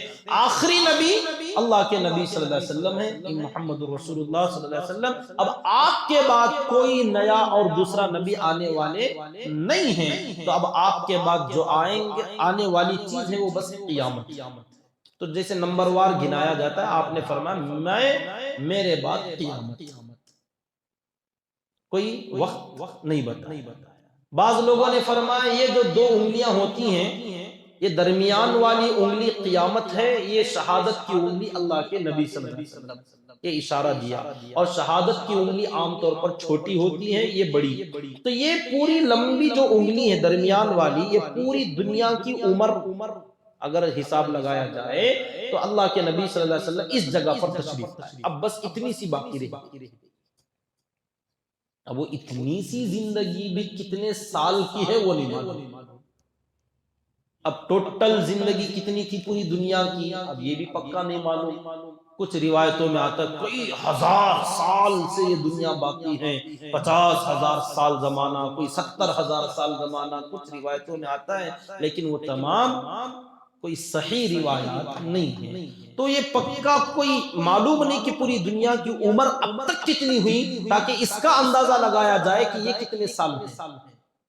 تو بہرحال گھما پھرا کے بات یہی آتی ہے کہ پکی عمر قیامت کے آنے کا صحیح سال کسی بھی طریقے سے آپ معلوم ہی نہیں کر سکتے، کیونکہ اللہ نے فرمایا ہم نے اس کو راز میں رکھا ہے۔ لیکن اکثر لوگ نہیں جانتے، بعض لوگ یہ سمجھتے تھے کفار وغیرہ کہ اللہ کے نبی صلی اللہ علیہ وسلم کو معلوم، لیکن اللہ نے فرمایا نہیں معلوم۔ قل لا املک لنفسی نفعا ولا ضرا الا ما شاء اللہ، اے نبی جی آپ یہ بھی فرما دیجئے کہ میں اپنی جان کے لیے بھی کسی قسم کے نفع یا کسی قسم کے نقصان کا اختیار نہیں رکھتا، الا ما شاء اللہ، ہاں جو اللہ چاہے گا اتنا نفع کا اختیار مجھے ہے اور اتنے نقصان سے بچنے کا اختیار مجھے ہے، اس کے علاوہ ہر نفع کو میں حاصل کروں، ہر نقصان سے میں بچ جاؤں، اس کا علم، اس کا اختیار مجھے نہیں ہے۔ وَلَوْ كُنْتُ أَعْلَمُ الْغَيْبَ، اگر میں غیب کا علم رکھنے والا ہوتا، لَاسْتَكْثَرْتُ مِنَ الْخَيْرِ، تو میں بہت سا خیر اپنے لیے حاصل کر لیتا، وَمَا مَسَّنِيَ السُّوءُ، اور مجھے کوئی برائی دنیا میں نہ پہنچتی۔ یہاں بہت بڑے بڑے اختلافی 2 مسئلے دنیا کے اندر، علماء دیوبند اور علماء بریلوی، یہ دو بڑے جس کے اوپر کئی مناظرے ہو گئے، کئی بحثیں ہو گئیں، مگر سمجھنے کی غلطی تھی، لوگ سمجھنے کو تیار نہیں۔ ایک بریلوی علماء کا یہ کہنا ہے کہ ہمارے نبی صلی اللہ علیہ وسلم مختار کل، یہ ایک جملہ ہے، ہمارے نبی صلی اللہ علیہ وسلم مختار کل ہیں، وہ کہتے ہیں علماء دیوبند، یعنی ہمارا یہ کہنا اللہ کے نبی صلی اللہ علیہ وسلم مختار کل نہیں تھے۔ دوسرا، اللہ کے نبی صلی اللہ علیہ وسلم عالم الغیب تھے، یہ بریلوی علماء کا ایک کہنا، ہم علماء دیوبند کا کہنا اللہ کے نبی صلی اللہ علیہ وسلم عالم الغیب نہیں تھے۔ اس پر کئی بحثیں، کئی کتابیں لوگوں نے لکھی۔ اللہ تعالیٰ فرماتے ہیں نبی جی آپ کہیے کہ میں اپنی جان کے لیے بھی کسی نفع یا نقصان کی ملکیت میں نہیں رکھتا۔ تو ہم اسی آیت کی روشنی میں کہتے ہیں کہ دیکھو ہر چیز کا اختیار اللہ کے نبی صلی اللہ علیہ وسلم کو اللہ نے نہیں دیا۔ اب وہ کہنے والے نہیں، اللہ کے نبی صلی اللہ علیہ وسلم کو لوگوں نے اتنا بڑھانا شروع کیا، اتنا بڑھانا شروع کیا، یہ کہتے ہیں غلو، کسی بھی چیز میں افراط اور تفریط نہیں ہونا چاہیے، معتدل وسط، امتوں وسط، اللہ نے فرمایا درمیانی امت ہے، درمیان میں رہ کر زندگی گزارے۔ اللہ کے نبی صلی اللہ علیہ وسلم کے بارے میں جب لوگ ماننے پر آتے ہیں وہ کہتے ہیں ہم عاشقان نبی، عاشق رسول۔ اب اس میں اتنا بڑھاتے، اتنا بڑھایا جاتا ہے، لوگوں نے ایسے ایسے اشعار بنائے جسے کہتے ہیں یہ تو شرک ہے کھلم کھلا۔ قوالیوں میں، ڈھول طبلوں کے درمیان میں ایسے شرکی الفاظ بولتے ہیں، جیسے خدا کے پلڑے میں وحدت کے سوا کیا ہے، خدا کے پلڑے میں اللہ تعالیٰ کے یہاں وحدت کے سوا کیا، اللہ اکیلے ہیں، اس کے علاوہ ہے کیا اس کے پاس، لینا ہے ہمیں جو کچھ لے لیں گے محمد سے صلی اللہ علیہ وسلم۔ یہ شرکیہ جملہ ہے کہ سب کچھ جو بھی لینا ہے ہم اپنے نبی سے لیں گے، اللہ سے کیا ملے گا۔ یعنی اللہ تعالیٰ نے اپنے نبی کو اتنا اختیار دیا، اتنا اختیار دیا کہ بندے امتی جو بھی لینا چاہے اپنے نبی سے لے سکتے ہیں۔ یہ عقیدہ بنایا اور یہ ایک جملہ دیا مختار کل ہونے کا، کہ ہمارے نبی صلی اللہ علیہ وسلم مختار کل ہیں، آپ جس کو جو نوازنا چاہیں نواز دیں گے، آپ جس سے جو لینا چاہیں لے لیں گے، جس کو جنت میں لے جانا اللہ کے نبی لے کے چلے جائیں گے، جس کو جہنم سے بچانا ہے حضور بچا دیں گے۔ اس طریقے سے اتنا بڑھانا ہم کہتے ہیں یہ غلط بات ہے۔ ہاں، اللہ کے نبی صلی اللہ علیہ وسلم امت کو اتنا دیں گے جتنا اللہ نے دینے کی اجازت دی۔ نہیں تم لوگ وہابی ہو، ہمارے نبی کی شان میں گستاخی کرتے ہو، ہمارے نبی کا مقام اتنا بڑا کہ اللہ کے برابر۔ نعوذ باللہ من ذلک۔ ہم کہتے ہیں تم نبی کو تو بڑھانے کی فکر میں ہو، مگر بڑھاتے بڑھاتے تم نے اللہ کے مرتبے کو گھٹا دیا، کہ تم اللہ کے بارے میں کیا سوچنے لگ گئے کہ نبی اور اللہ دونوں برابر ہو گئے۔ نعوذ باللہ من ذلک، یہ تصور نہیں ہونا چاہیے، کیونکہ اللہ خالق بے مثال ہے اور محمد الرسول اللہ صلی اللہ علیہ وسلم مخلوق بے مثال۔ ہمارا یہ کہنا کہ اللہ تعالیٰ کی طرح کوئی خالق نہیں اور ہمارے نبی کی طرح کوئی مخلوق نہیں، مگر ہیں تو مخلوق ہی نا، ان کو مخلوق سے اٹھا کر خالق کے پلڑے میں مت رکھو، یہ گستاخی ہے۔ اللہ کے نبی صلی اللہ علیہ وسلم بھی وہی کہتے تھے، اشہد ان لا الہ الا اللہ و اشہد ان محمدًا عبدہ، اس کا اقرار کرایا گیا کہ بار بار یہ جملہ کہو کہ محمد صلی اللہ علیہ وسلم اللہ کے بندے ہیں، اللہ نہیں ہیں، اللہ کے بندے ہیں، غلام ہیں۔ بندہ مانا غلام، عبد۔ اب لوگوں نے کہا نہیں نبی کی گستاخی، ارے بھئی اس کو کنٹرول کرو۔ دو چیزیں، ایک وحدانیت اور ایک رسالت، ان دونوں چیزوں میں فرق مراتب ہے۔ اگر تم مرتبے میں فرق نہیں کرو گے تو پھر تم ایمان سے ہاتھ دھو بیٹھو گے۔ اللہ تعالی اللہ ہے، خالق ہے، اور اللہ کے نبی صلی اللہ علیہ وسلم مخلوق ہیں۔ مگر ہم یہ نہیں کہتے کہ مخلوق دنیا میں جتنی ہے یہ مخلوق الگ اور اللہ کے نبی صلی اللہ علیہ وسلم جو مخلوق ہے، ہمارا یہ کہنا بعد از خدا، بعد از خدا، بزرگ تو ایک قصہ مختصر، ہمارا یہ کہنا ہے کہ اللہ کے بعد ساری مخلوق میں سب سے بڑے آپ ہیں، آپ سے بڑا کوئی نہیں مگر مخلوق میں، اور اللہ کے برابر آپ ہو ہی نہیں سکتے۔ اللہ کے برابر تو کیا، وہ سوچ بھی نہیں سکتے ہم کہ بھئی اللہ کو، اللہ ہے، وہ خالق ہے، وہ رازق ہے، وہ مالک ہیں، اور آپ مملوک ہیں، وہ معبود ہیں اور آپ عابد ہیں، وہ مسجود ہیں، آپ ساجد ہیں، اللہ صمد ہیں، بے نیاز ہیں، اور آپ اللہ تعالیٰ کے محتاج، اللہ کے نبی صلی اللہ علیہ وسلم اللہ کے محتاج ہیں۔ اب یہ فرق کوئی بندہ نہ کرے کہ نہیں نبی کی گستاخی ہو جاتی، ہم اتنا بڑھائیں گے کہ اللہ کے برابر لے جائیں گے، ہم نے کہا یہ شرک ہے، ہم یہ بات نہیں مانتے۔ تو بہرحال کہنے والا یہی بریلوی علماء کا یہی کہنا کہ نبی کے عاشق اس کو اتنا مت بڑھا، غلو مت کرو۔ تو ایک چیز یہ ہوئی کہ مختار کل، بہت لمبی تفصیل ہے، یہ کوئی معمولی بات نہیں، ان کی بھی بہت ساری دلیلیں، وہ طرح طرح کی اوٹ پٹانگ باتیں بھی کرتے ہیں کہ ایسا ہے ویسا، کہ ہمارے نبی نے صحابہ کو یہ دے دیا، وہ نواز دیا، ہدایت پر لے کر آ گئے، حضرت ابو بکر کو ایسے بنا دیا، حضرت عمر کو ایسے رضی اللہ تعالی عنہم۔ تو دیکھو ہمارے نبی ہی نے تو دیا، ہمارے نبی نے قرآن دیا، ہمارے نبی نے رمضان دیا، ہمارے نبی کی وجہ سے جنت ملی۔ بہرحال ہے، ہم اس کا انکار نہیں کر رہے، یہ وہ چیزیں ہیں جو اللہ نے ہمارے نبی کو دیا۔ ہمارا یہ کہنا ہے اللہ نے ہمارے نبی کو قرآن دیا تو نبی نے امت کو قرآن دیا۔ آپ اپنی طرف سے کسی کو دے دیں، لوگوں نے ایسے ہی من گھڑت بولتے بولتے دروازہ اتنا بڑا کھول دیا کہ نبی تو نبی، بعد میں آنے والے ولیوں کو بھی پروموٹ کر دیا، اتنا پروموٹ کیا۔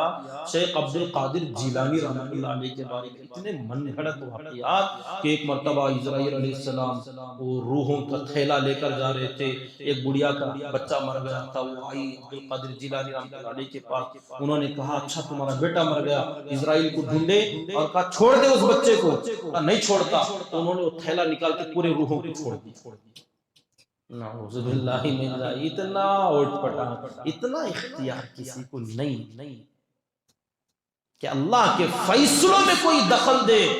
کسی نے اتنا من گھڑت بنایا کہ ایک آدمی کا انتقال ہوا، قبر میں دفنائے تو منکر نکیر آئے اور آ کے پوچھا تیرا رب کون ہے؟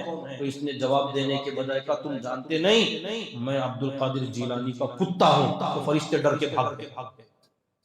نعوذ باللہ من ذالک، اتنا غلو مت کرو، مخلوق کو مخلوق کے لیول میں رکھو۔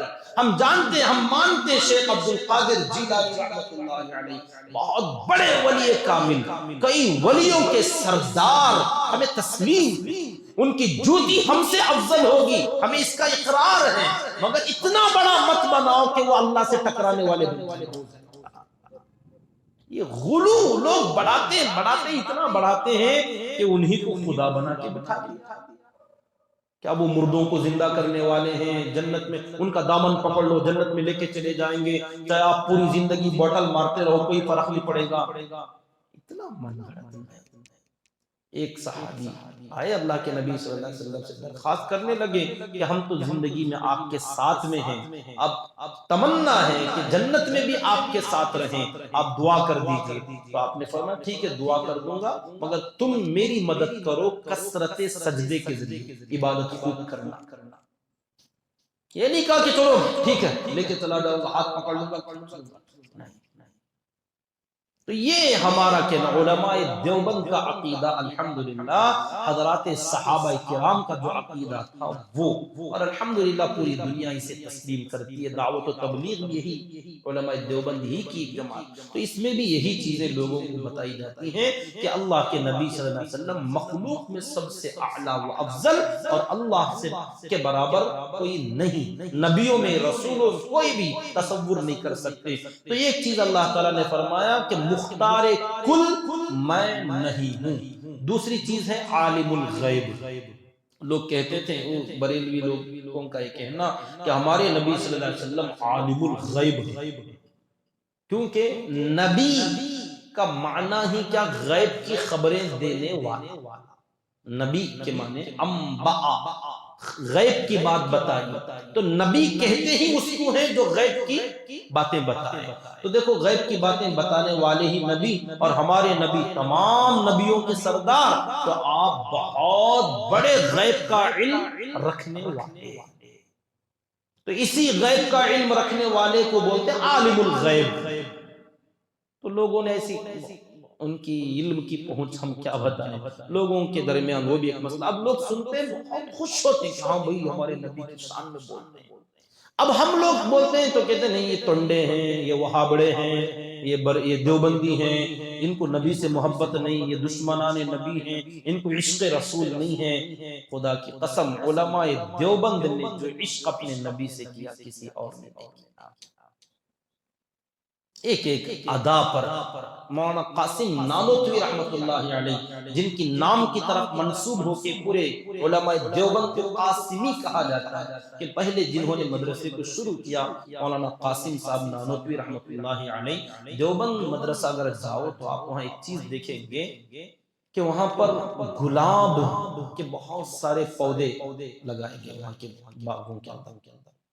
پوچھا گیا تو فرمایا ہمارے نبی صلی اللہ علیہ وسلم کے پسینے سے گلاب کی خوشبو آیا کرتی تھی، اس لیے ہم نے اس سے ملتا جلتا خوشبو کو ہم نے یہاں پر اختیار کیا۔ اور جب انگریزوں سے جنگ ہو رہی تھی تو وارنٹ نکلا پکڑنے کے لیے، قید کرنے کے لیے، تو لوگوں نے چھپنے کے لیے کہا، تو حضرت 3 دن چھپے رہے، تو تیسرے دن کے بعد چوتھے دن باہر آ گئے۔ لوگوں نے کہا ابھی وارنٹ باقی، آپ چھپ جائیے۔ کہا نہیں، وہ 3 دن بھی چھپتا نہیں تھا، ہمارے نبی صلی اللہ علیہ وسلم کی زندگی میں بھی چھپنے کا موقع آیا تو آپ بھی غار ثور میں 3 دن ہی چھپے تھے، اس لیے سنت کے لیے میں نے چھپا۔ 3 دن ہو گئے تو باہر آ گیا، پکڑے تو پکڑے، ہمیں کیا؟ چھپنے میں بھی اتباع سنت پیش نظر۔ تو بہرحال اللہ کے نبی صلی اللہ علیہ وسلم عالم الغیب تھے یا نہیں تھے؟ اب عالم الغیب کا ہمارا ڈیفینیشن کیا ہے؟ اس کی تعریف عالم الغیب کا یہ ہے، اس کی ڈیفینیشن اس کی یہ ہے کہ جو جمیع ما کان وما یکون کا علم رکھتا ہو۔ کیا مطلب؟ کہ دنیا میں اب تک کیا ہو گیا اور کیا ہو رہا ہے اور آئندہ پوری کائنات میں کیا ہوگا، یہ پورا پن ٹو پن جاننے والا عالم الغیب۔ تو بتاؤ ہمارے نبی پاک صلی اللہ علیہ وسلم عالم الغیب ہوں گے یا نہیں؟ اور ہمارا یہ کہنا ہمارے نبی صلی اللہ علیہ وسلم کو عالم الغیب ہونا بھی نہیں چاہیے۔ کیا مطلب؟ کہ بھئی بارش کے اب تک کتنے قطرے برسے، ابھی کتنے برسنے والے ہیں، یہ جان کر کیا کریں گے؟ ہاں یہ علم اس اللہ کے پاس ہے، اس کو جاننا ہے اس کی مخلوق میں کیا ہو رہا ہے، اس بنانے والے نے سب کچھ ایک ایک چیز، ایک ایک ذرہ ذرہ، سمندر میں بالو کے کتنے کنکر ہیں۔ ابھی ہمارے نبی صلی اللہ علیہ وسلم کو اس کا علم ہونا چاہیے یا نہیں ہونا؟ کیا ضرورت اس کی کہ پورے سمندر میں، پوری دنیا میں ریت کے ذرات کتنے ہیں؟ ہمارے نبی صلی اللہ علیہ وسلم کو نہ اس کا علم تھا نہ اس علم کی کوئی ضرورت، وہ سب جان کے کیا کریں؟ کتنے درخت اب تک پیدا ہوئے، درختوں کے کتنے پتے تھے، کتنے جھڑ گئے، کتنے باقی ہیں اور کتنے لگنے والے ہیں، یہ سب ہم سمجھتے ہیں۔ ہمارے نبی صلی اللہ علیہ وسلم کے لیے اس علم کی ضرورت ہی نہیں تھی، وہ علم آپ کو نہیں تھا، تو ہم یہی تو، اور اللہ کو اس میں سے ایک ایک چیز کا علم ہے، یہ اس کی شان کے لائق ہے کہ جس نے بنایا وہ یہ سب جانتا ہے اور اس کو جاننا چاہیے۔ سمندر میں کتنے قطرے پانی ہے وہ جانتا ہے اور اس کو جاننا بھی چاہیے۔ ایک نبی کو کیا ضرورت اس کی؟ ہاں نبی شریعت کا علم، حدیث میں اللہ کے نبی صلی اللہ علیہ وسلم نے خود فرمایا اوتیت علم الاولین والآخرین، مجھے پہلوں کا بعد والوں کا پورا علم مجھے دیا۔ ہم مانتے ہیں ہمارے نبی پاک صلی اللہ علیہ وسلم کو علم غیب کا، پہلے والوں کا، وہ غیب ہی تو ہے، ہمارے نبی کے زمانے میں وہ لوگ نہیں تھے، تو جو گزر گیا علم وہ بھی آپ کو ملا، اور جو بعد میں آنے والے ہیں قیامت تک ان کا بھی علم ہمارے نبی کو اللہ نے دیا، ہم مانتے ہیں۔ پورے نبیوں کا جتنا علم ایک طرف، ہمارے نبی کا علم ایک طرف، ان سب سے بڑھ کر ہمارے نبی پاک صلی اللہ علیہ وسلم کا علم ہی ہمارا یقین۔ یہ غیب کی باتیں آپ جانتے ہیں، مگر غیب کی سب باتیں آپ نہیں جانتے، یہ ہمارا غیب کی ہر بات ہمارے نبی نہیں جانتے تھے۔ ہاں وہ باتیں جو اللہ تعالیٰ نے ہمارے نبی صلی اللہ علیہ وسلم کو بتا دیا، ایسی سووں کی تعداد میں نہیں، ہزاروں، لاکھوں، کروڑوں، اربوں، خربوں، ایسی بہت ساری باتیں ہیں جو غیب کی ہیں، وہ ساری باتیں جو اللہ تعالیٰ نے ہمارے نبی کو بتایا وہ سب ہمارے نبی صلی اللہ علیہ وسلم جانتے تھے۔ یہ ہمارا عقیدہ۔ مگر پوری کائنات کا علم جو اب تک ہو گیا دنیا میں وہ سب ہمارے نبی جانتے ہیں، اور قیامت تک دنیا میں کیا ہوگا وہ سب ہمارے نبی جانتے ہیں۔ ہم کہتے ہیں نہیں، اتنا بڑا بنڈل مت مارو، نہیں، جو اللہ نے بتا۔ دیکھیں بہت ساری اس کی مثالیں ہمارے سامنے ہیں۔ سفر کے دوران اللہ کے نبی صلی اللہ علیہ وسلم کی بیوی کا ہار ٹوٹا، گر گیا، اور تلاش میں لگے، لوگ ڈھونڈ رہے، وقت نکلتا گیا، نماز قضا ہونے کے قریب وقت آ گیا، ہار نہیں ملا، خود آپ اور صحابہ پورا جنگل تلاش کر رہے ہیں، ہار نہ ملا، اور جب تیمم کر لیا، نمازیں پڑھ لی گئی، اس کے بعد سفر شروع ہونے لگا تو جو اونٹ بٹھایا گیا تھا اسی کے نیچے ہار ملا۔ تو اب اس سے کیا بتا کہ دیکھو آپ کو کروڑوں چیزیں غیب کی معلوم تھیں جو اللہ نے بتایا، مگر اللہ نے اس ہار کے بارے میں نہیں بتایا تو آپ کو پتہ نہ چلا۔ یہ ہمارا کہنا ہے، اللہ نے جو بتانا چاہا وہ پہلے والوں کے بارے میں بتا، وہ بھی معلوم ہوا، بعد والوں کے بارے میں بتایا، وہ بھی معلوم ہوا، مگر خود آپ کی زندگی میں، آپ کی موجودگی میں جو چیز اللہ نے آپ کو نہیں بتایا وہ معلوم نہ۔ یہ ہمارا کہنا۔ اور آپ مالک مختار کل نہیں تھے، خود آگے فرماتے ہیں وَلَوْ كُنْتُ أَعْلَمُ الْغَيْبَ، اگر میں غیب کا علم جاننے والا ہوتا تو کیا ہوتا معلوم؟ لَسْتَكْثَرْتُ مِنَ الْخَيْرِ، تو میں دنیا میں بہت سا خیر حاصل کر لیتا، وَمَا مَسَّنِيَ السُّوءُ، اور مجھے کوئی برائی نہ پہنچتی، مگر ہم دیکھتے ہیں اللہ کے نبی صلی اللہ علیہ وسلم کو زخم لگ رہے، آپ کے دانت مبارک شہید ہو رہے ہیں، آپ کے پیشانی میں خود کی کڑیاں دھس رہی ہیں، آپ زخمی ہو رہے ہیں، یہ برائی آپ کو پہنچ رہی ہے، اور آپ کے صحابہ کی جماعت بھیجی جا رہی ہے، اور وہاں پر 70 کے 70 حافظ قرآن صحابہ شہید کر دیے جا رہے ہیں، اور آپ کو تکلیف ہو رہی ہے۔ آپ فرماتے ہیں اگر میں غیب کا علم رکھنے والا ہوتا تو ایسی تمام تکلیف دہ چیزوں سے بچ جاتا، مگر مجھے کیا پتا تھا کہ اس واقعے میں کیا ہونے والا، ان صحابہ کے ساتھ کیا ہونے والا، احد میں کیا ہونے والا، حنین میں کیا ہونے والا، موتا میں کیا ہونے والا، خندق میں کیا ہونے والا، میں نہیں جانتا۔ اگر جانتا ہوتا تو میں کوئی برائی میرے قریب بھی نہ آ سکتی، لیکن نہیں جانتا تھا، تبھی تو میں زخمی بھی ہوا، بے ہوش بھی ہوا، دانت بھی شہید ہوئے، اور میرے صحابہ کو یوں مارا گیا۔ تو یہ پروف ہے، یہ دلیل ہے کہ آپ کو اللہ نے جو بتایا وہ معلوم ہو گیا، چاہے وہ ہزاروں میل دور کی بات کیوں نہ ہو، اللہ نے بتایا معلوم ہو، اور قریب کی اپنے پیروں کے نیچے کی بات اللہ نے نہیں بتایا، نہیں معلوم۔ یہ ہمارا عقیدہ کہ اللہ جو بتائے گا وہ معلوم ہوگا، اور اللہ جو نہ بتائے وہ معلوم نہیں۔ وہ ان کا کہنا نہیں ہمارے نبی کو اللہ بتانے تو بھی پروانے پورا معلوم تھا۔ بہرحال ان انا الا نذیر و بشیر، بھائی میں تو بس اتنا ہی ہوں کہ میں کھلم کھلا لوگوں کو اللہ کے عذابات سے ڈرانے والا اور اللہ کی خوشخبریوں کو سنانے والا، لقوم یؤمنون، ان لوگوں کے لیے جو یقین کرتے ہیں، جو یقین کریں گے ان کو بتا رہا ہوں، جو یقین نہیں کرتے ان کو بھی بتا رہا ہوں، مگر فائدہ ان کو ہوگا، ان کو فائدہ نہیں ہوگا۔ اللہ تعالیٰ سے دعا کریں کہ اللہ رب العزت آج کے اس سبق میں میرے لیے، آپ کے لیے، جو بالخصوص بالخصوص موت کے متعلق بڑی قیمتی چیزیں تھیں۔